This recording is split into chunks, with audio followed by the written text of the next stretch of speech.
It happened a few weeks ago.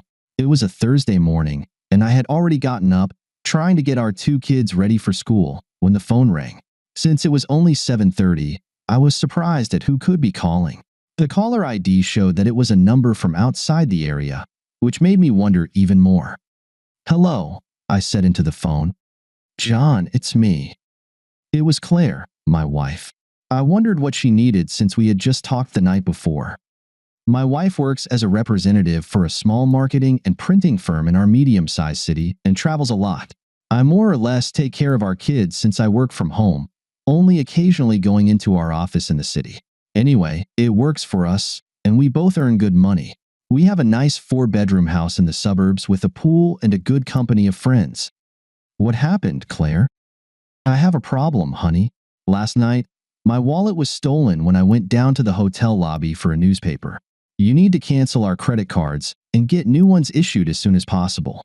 I spoke with Joy, my boss, and she arranged for a new American Express card to be sent to me this evening, so I can get it tomorrow before I leave. She's also transferring me some cash to get by. You're usually very careful with your purse. What happened? I was a bit careless and put it on the cashier's counter while I went to get some other reading materials, and when I came back, it was gone. The cashier said she was distracted by another customer and didn't notice anything. My driver's license is gone too, but the hotel is sending someone to check the trash bins in the area, and I hope they find it. Otherwise, I'll have to take a taxi to my meeting today. Okay, I'll take care of the credit cards as quickly as I can. I'm sorry for being so careless, honey. I hope this won't cost us more than the $200 or so that was in my wallet. The other cards I had can be replaced over time. Most of my makeup was in the room, so I'll be ready for the presentation this morning. How are the kids? I miss you guys. This is exactly what happened about 6 weeks ago. I managed to cancel the credit cards before any charges appeared, and they found her wallet with her driver's license and other non-credit cards, so I just forgot about it. Our life went on. Today, I am looking at my wife's account statement. She maintains a separate investment account where, a few years ago, she deposited her inheritance after her parents died in a car accident.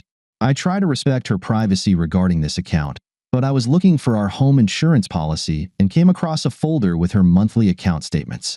I knew that after her parents' death, the inheritance was around $350,000, and I was curious about the current amount. I was pleased to see that it now exceeds $400,000. As I browsed through the statement, I noticed that about 6 weeks ago, $3,000 was withdrawn from her account, and I wondered what she had spent that money on. My curiosity was piqued, and I delved into the details of her bank account, discovering that she had written a check for that amount to a jewelry store in the city where she had lost her purse just a couple of days after being there. What did she buy at the jewelry store? I wondered. She hadn't bought anything for herself, and I hadn't heard her mention purchasing jewelry for anyone else. She has a brother, but I didn't think he warranted a $3,000 gift. After a few minutes of pondering, I went to the computer, found the jewelry store's website, and wrote down the phone number. Picking up the phone, I dialed the store's number. A woman answered, identifying the store and asking how she could help me.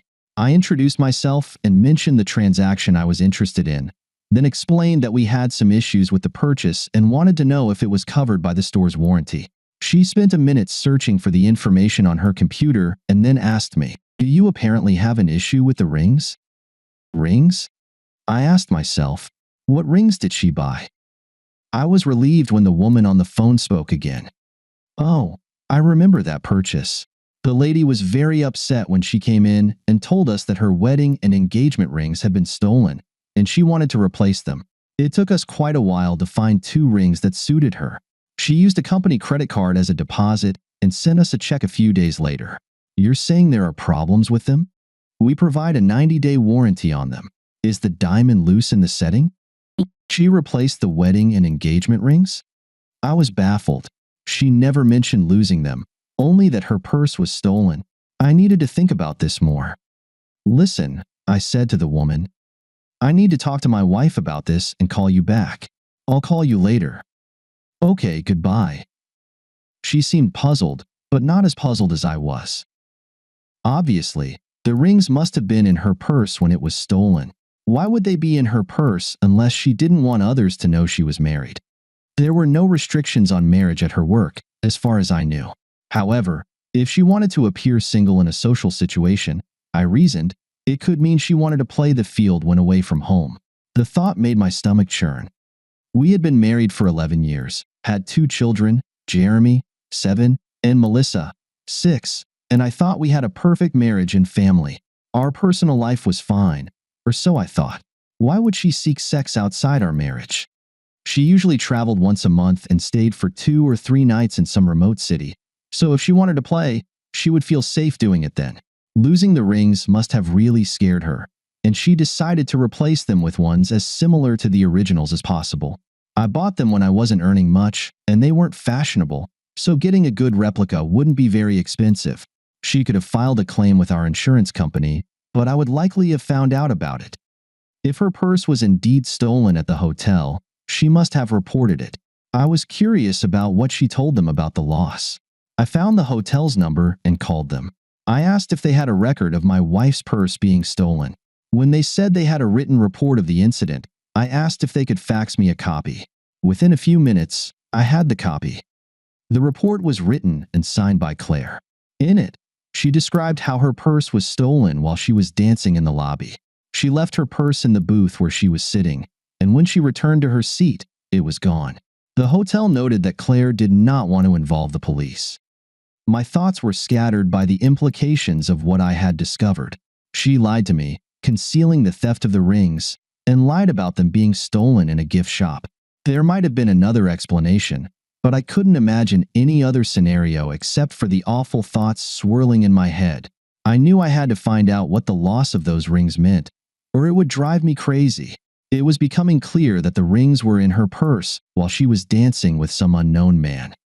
After that, she went on a trip a couple of weeks ago and was supposed to go on another trip in a few days. I needed to get more information about her next trip's itinerary. I wanted to find out what she was doing in the evenings when she was away from home. If she was having intimate relations with other men, the loss of the rings might have been enough to scare her. I knew that if I found out she had been unfaithful, it would probably be the end of our marriage, although I didn't want to think about the impact on the children. She was a great mother, but I couldn't allow her to have custody if we separated, and she continued traveling and sleeping around. My mind was racing, trying to figure out how to find other clues about her fidelity. What else could give me a clue about what she was doing during her trips? Did she sleep with him using protection or not? I would bet that she used protection since she likely wouldn't want to bring anything home or get pregnant. I had a vasectomy after our second child was born, so pregnancy would be an absolute no-no. She couldn't rely on a man to bring condoms, so she must have had her own supply. Where would she keep them? She couldn't store them at home or in the car, so she would have to keep them in her office at work. Most likely, they would be with her when she went on business trips. She always carried her business papers, laptop, and presentation materials in a large briefcase that she kept in her office.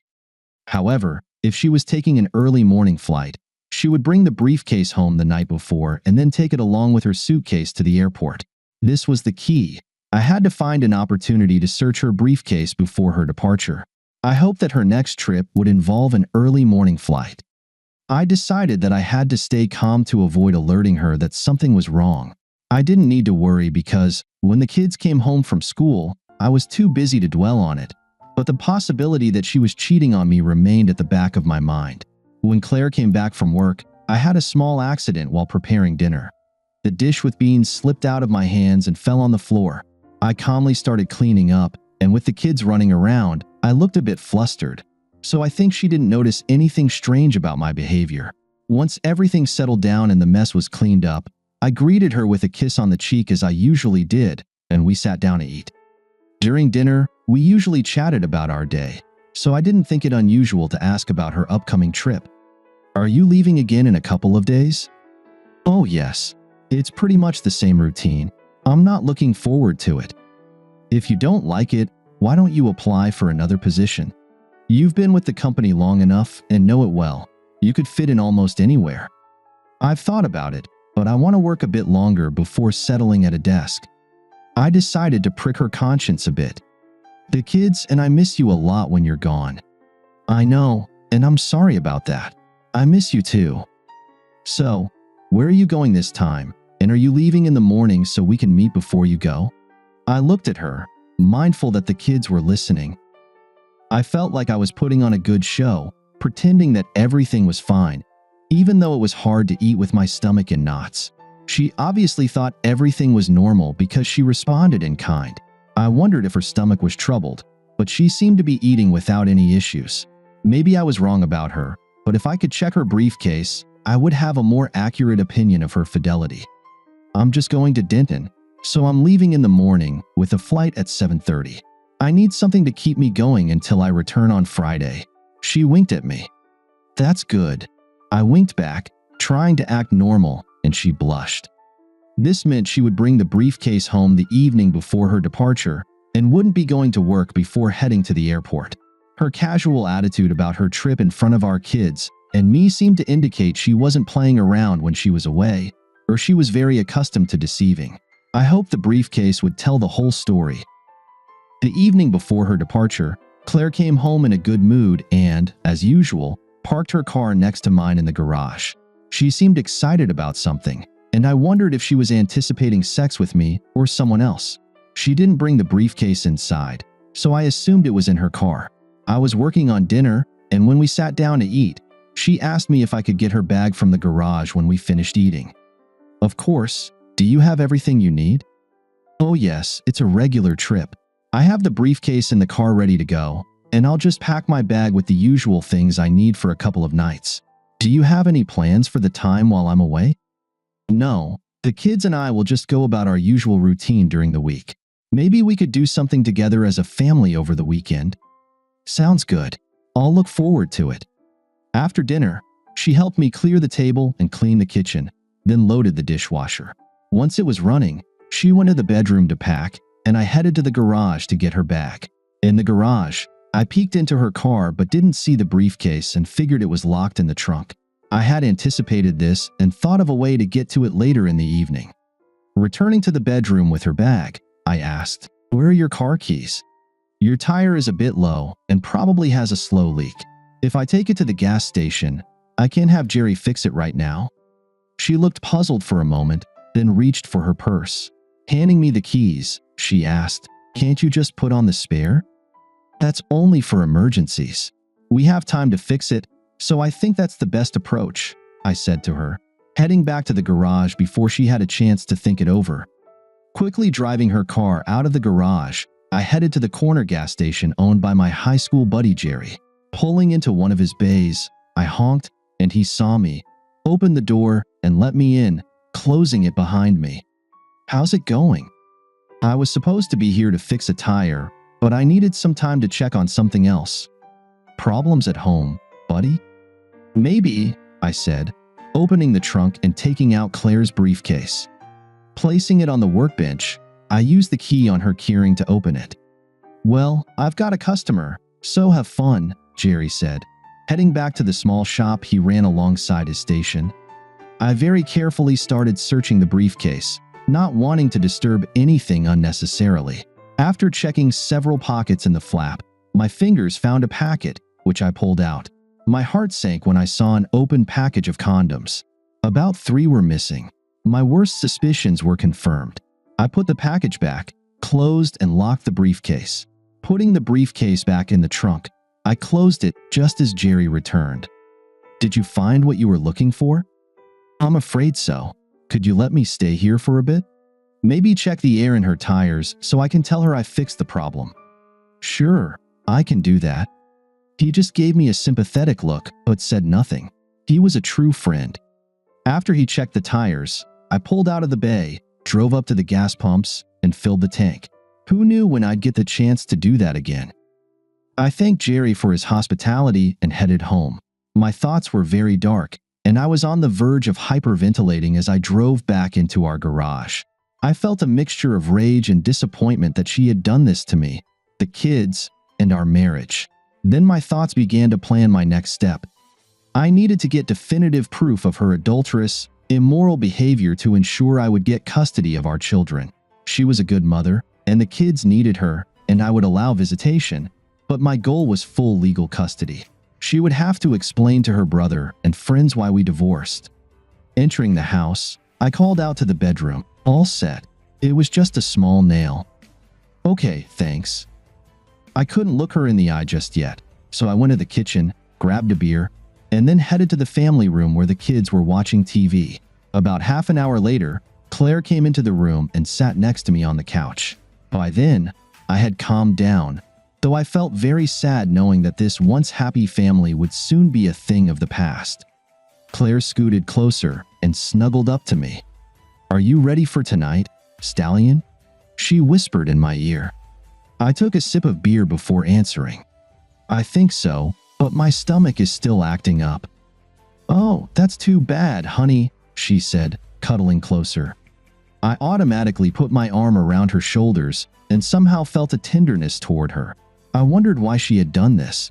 Was it for excitement, or did she just need more sex than I could give her? Maybe I would never know. All I knew was that my trust in her was gone. We both put the kids to bed, and I watched her as she kissed our two little angels goodnight. When they woke up in the morning, she would already be gone, but they wouldn't worry because she traveled so often. That night, we made love. It wasn't hot, passionate sex, but rather a farewell intimacy.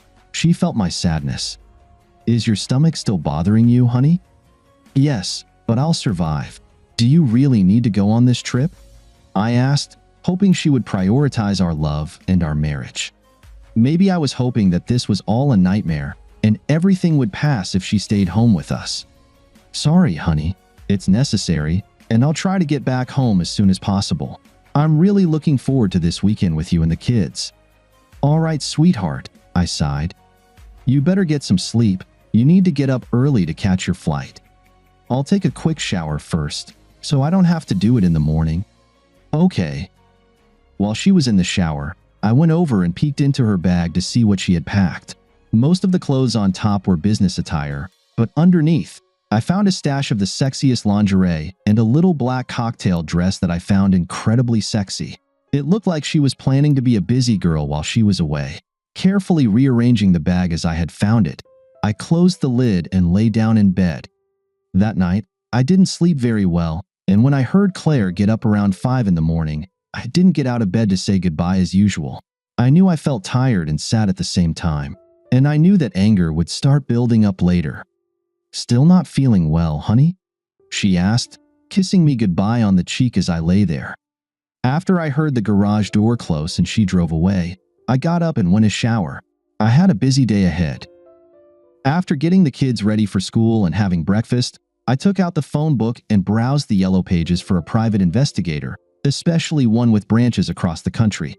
I called several and found one with a branch in Denton, where Claire was headed, and scheduled a meeting with them for that morning. Next, I found a divorce lawyer whom a friend had used and highly recommended. I called and arranged a meeting with him for the afternoon. When I arrived at the private investigator's office, I arranged for them to monitor Claire in the evenings when she went out and to obtain photos and a report of her activities after her business for the day concluded. I brought a photo of Claire and her itinerary so they could easily find and identify her. They said they would send the information to their Denton office via email and provide me with a report by Monday morning. I told them that was fine and paid a substantial deposit for their services. They warned me that they probably wouldn't be able to get pictures of any sexual acts, but would try to provide as many incriminating photos as possible. I told them that would suffice. The afternoon meeting with the lawyer went as I had hoped. He told me that we were in a no-fault divorce state, but since I was the primary caregiver for our children, I would most likely be granted custody, though I would have to agree to generous visitation for Claire. We would split our assets 50-50ths, with no spousal support since our incomes were roughly equal. If I obtained custody, Claire would have to pay child support. As for the inheritance Claire received, she would keep it, which didn't concern me. Our children were my primary concern. I told him to prepare the papers and serve them after Monday on the grounds of irreconcilable differences, but I asked him to stipulate that Claire would need to move out of our home immediately after being served. The lawyer said that as the custodial parent, I would be within my rights to request that. When the children turned 18, the house would be sold, and we would split the sale proceeds. I left the lawyer's office feeling satisfied that life for me, and the children would continue, and that Claire would face the consequences of her infidelity. I didn't take any immediate action with our finances, insurance, or will. I felt there would be time after she was served. With her inheritance, I didn't think she would have to worry about her share of our savings.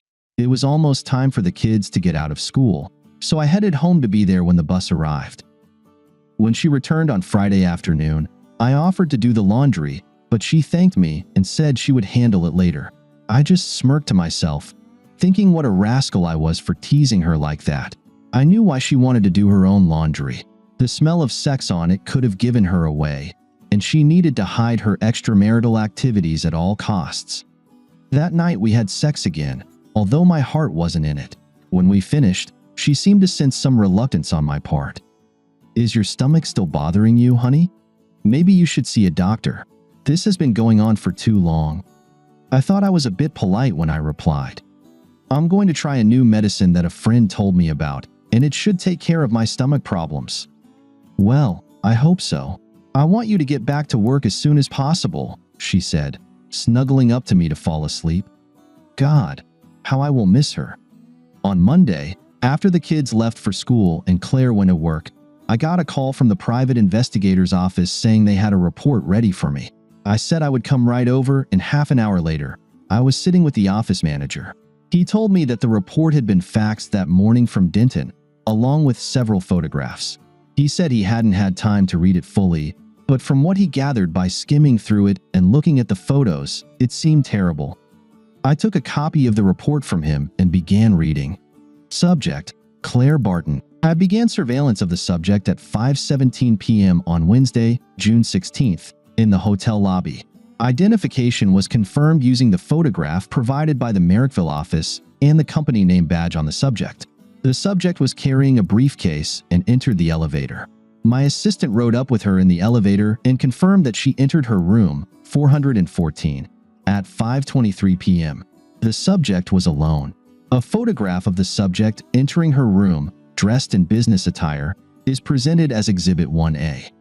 I looked at Photo 1A and saw that she was wearing her business clothes. It was clear that she was wearing her rings. The photo must have been taken with a mobile phone. The partner remained in the room across the hall from the subject. At 6:31 p.m., the partner notified me that the subject had left her room and was in the elevator. At 6:32 p.m., the subject exited the elevator into the lobby. She was dressed as shown in Exhibit 1B. In the photograph in Exhibit 1B, Claire was in her little black cocktail dress, high heels, and the necklace I gave her for our 10th anniversary, looking like a promiscuous woman. The photo had enough detail to show that she was not wearing her wedding rings on her left hand. The subject entered the dining area and had a light dinner with a glass of wine. At 7:13 p.m., the subject left the dining area and entered the adjacent hall, where she took a seat at the bar and ordered a glass of wine. At 7:17 p.m., a lone man approached the subject, and they conversed for several minutes. See Exhibit 1C. In the photograph in Exhibit 1C, a tall, handsome man is shown talking to Claire at the bar. After a few minutes of conversation, the subject nodded and followed the man to a booth near the dance floor. The subject spent 1 hour and 43 minutes with the man in the booth. She danced with the man 6 times and had intimate contact. See Exhibit 1D. In the photograph presented as Exhibit 1D, Claire and the man from Exhibit 1C are sitting in the booth in a close embrace and kissing. Her short dress was hiked up to her thighs, and his hand was under it. At 8:51 p.m., the subject and the man left the lounge, took the elevator to the subject's floor, and entered her room, 414. See Exhibit 1E. Exhibit 1E shows Claire and the man from the lounge entering her room. She looked slightly intoxicated but very happy. At 11:13 p.m., the man left the subject's room and exited the building. The man's car number, MBS 2895, registered to Alexander B. Tate, 1424, Azalea Drive, Denton. The man is married and has 2 young children. I skimmed through the rest of the report, which indicated that she repeated her actions the following evening with another man. It was signed by the investigator in Denton. My wife was promiscuous whenever she left home. I couldn't reconcile with what she was doing. Even losing the rings didn't scare her enough to stop. After paying the private investigator the remaining balance, I thanked him and left. I took 2 additional copies of the report, all on a CD, and drove straight home. At home, I immediately called the divorce lawyer and asked about the status of the divorce proceedings. He told me they were ready to file the documents, and I asked him to proceed and inquired if he could serve them to her publicly at her workplace the next day. He said that wouldn't be a problem, and I gave him her work address. I wanted to hurt and humiliate her, and serving the papers at work seemed like it would be a fitting revenge for what she had done. That night, we didn't have sex. I think she knew something was wrong and perhaps sensed that I knew something, but she was afraid to voice her concerns, only saying that she hoped I would feel better soon. Strangely, she seemed a bit reserved herself, but I let it pass without comment. In the morning, I got up early, as I hadn't slept well during the night. I worked on the computer until I heard the kids stirring, then went to start breakfast. After breakfast, I saw her off to work. She came over to hug and kiss me before leaving. I gave her a brief hug before ushering her out the door. I think she understood everything at that moment. There were tears in her eyes as I closed the door behind her, and she whispered, "I love you." When she left, I felt an overwhelming sadness and wanted to cry myself, but I had to get the kids organized for the school bus. The call came around 10:45. The caller ID showed it was Claire's workplace, and I picked up the phone without answering the call. There was a moment of silence as the caller realized I wasn't going to speak. "I'm so sorry," her voice whispered, and then the line went dead, and I hung up the phone. That evening, she didn't come home, and I wondered if she was playing her little sick game, no longer caring about her husband. I knew I had been harsh with her, but I retained some justified anger. The kids asked where their mom was, but I took them to Mickey D's for dinner, and by the time we got home, they were very tired and ready for bed. The next morning, she called. "Honey, can I come home, get my things, and talk?" I felt a pang of guilt, but it quickly passed. "Why don't you come between 9 o'clock and noon? The kids and I won't be here then. As for talking, I'll speak with you one-on-one in my lawyer's office once you've signed, notarized, and returned the divorce papers. Then I'll listen to whatever you have to say." A sob, then, "Okay," and the phone disconnected again. P.S. She signed the papers, and 6 months later, we were officially divorced. She was pregnant but had an abortion before the divorce was finalized. When she slept with her last lover, the condom broke, and it was close to her fertile period. So, even though I discovered her infidelity because she lost her rings, she would have likely been caught anyway. I heard that she has returned to the dating scene as well. I think if she gets close to marriage again, I'll warn her future husband about her fidelity. There's no point in her betraying 2 of us. We had the meeting, as I told her, in my lawyer's office. She asked me to reconsider the divorce. Not having unlimited access to our children was hard for her, but I told her that I simply couldn't trust her anymore. She explained that she had been seeing a psychologist who diagnosed her with a form of nymphomania and that she had received help to manage her addiction. Now she controls her urges. I told her that wasn't enough for me if she still had those urges, and if she had sought help at the beginning, she wouldn't be in this position now. I left her crying in the lawyer's office. I am dating again, and I think I found a woman I like and could easily fall in love with. She is my age and divorced. She caught her husband cheating and didn't tolerate it. My kind of woman. A big plus is that the kids like her too. I suppose it's only a matter of time before I pop the question. Thank you for listening until the end.